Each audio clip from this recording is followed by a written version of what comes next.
I'm Natalie Chu, and I'm second generation from Vietnam. And I'm Victor Chu, and I'm second generation from China. Hi, I'm Santosh, also known as Tosh, and today I'm here with my mom. I'm Geeta, and I'm here, and I came from India. Hi everyone, my name is Eugene Halim. I'm from Indonesia. And this month at Saddleback, we are celebrating Asian American Pacific Islander Heritage Month. Because the more we learn from each other and hear each other's stories, I think there are things that we can learn and we can see the journeys of our brothers and sisters, and it's only going to help us to become better as believers and as the family of God.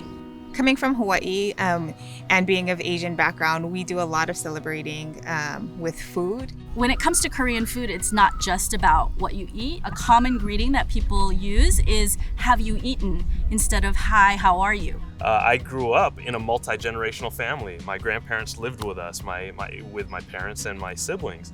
I told my kids, you don't have to leave home. Live at home. You know, when you get married, you can leave.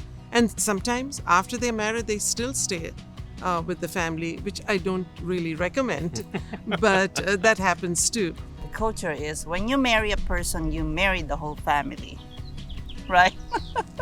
Ohana means nobody gets left behind, and that truly is Hawaii, that everybody is your family. You know, for our first generation parents, life in America was an entirely different experience than it was for us, and I think we stand upon their shoulders for what they've built for us. So I'm second generation, and I have 6 kids. I got one on the way, and we are now thinking about how do we continue to raise our kids to appreciate the heritage of their grandparents and their culture, but also to understand what it means to be here in this country. Nobody should feel bad about who they are because that's how God created them. We want to create a strong church. We start with that, right? Respecting different cultures.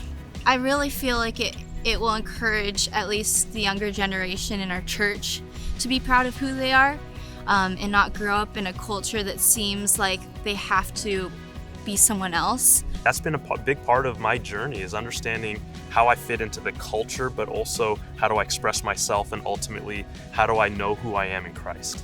The more we talk, the more we share, the more we understand, the more we won't have those walls or be afraid of other cultures. When you have the opportunity to platform an Asian American, support them, encourage them, affirm them, that's so powerful.